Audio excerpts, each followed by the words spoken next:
નમસ્કાર, મારી Manjula Salani official YouTube ચેનલમાં આપ સૌનું હાર્દિક સ્વાગત છે. નમસ્કાર, આપની સાથે હું છું મંજુલા. અત્યારે જે ચૂંટણીઓ ચાલી રહી છે તેમાં કેટલા બધા લોકો ફોર્મ ભર્યું અને તેમાં કેટલા એવા ચહેરાઓ આવ્યા કે જેઓની આપણને આશા હતી કે તેઓ જીતશે છતાં પણ ન જીત્યા, અને કેટલાકની એવી આશા હતી કે તેઓ જીતશે નહીં અને કોઈની એવી આશા નહોતી અને ક્યારેય તેઓ વિચારી પણ ન શકીએ તેવા ચહેરાઓ એ વિજેતા બન્યા છે.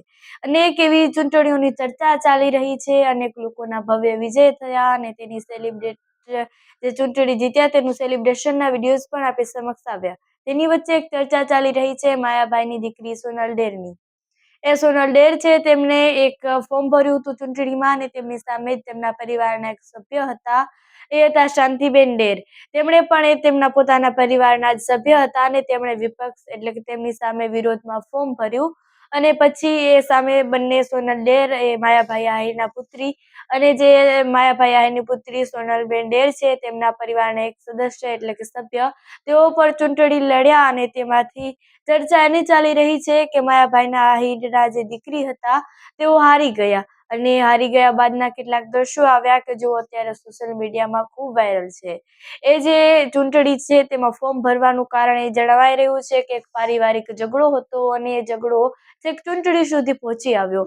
એ પહેલા એક ઝઘડો હતો અને ઝઘડામાંથી બંનેમાં વિરોધ થયો અને વિરોધના લીધે એ શાંતિબેન અને સોનલબેન ડેરે બંનેએ ફોર્મ ભર્યું અને તેમાંથી માયાભાઈ આહિરના પુત્રી હતા તેઓ ચૂંટણી હારી ગયા અને તેના કારણે આ ચૂંટણી ખૂબ ચર્ચામાં ચાલી અને સોનલબેન ડેર હારી ગયા તે વધુ ચર્ચામાં આવ્યું.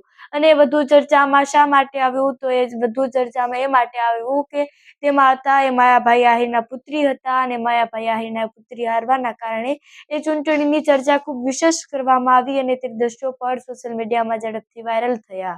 તો તમારું આ વિષય પર શું કહેવું છે કમેન્ટ્સ પર જરૂરથી જણાવજો. સાથે જ મારી Manjula Salani official YouTube channel પર આવ્યા છો તો સબસ્ક્રાઇબ કરીને જજો. નમસ્કાર, thanks for watching my video.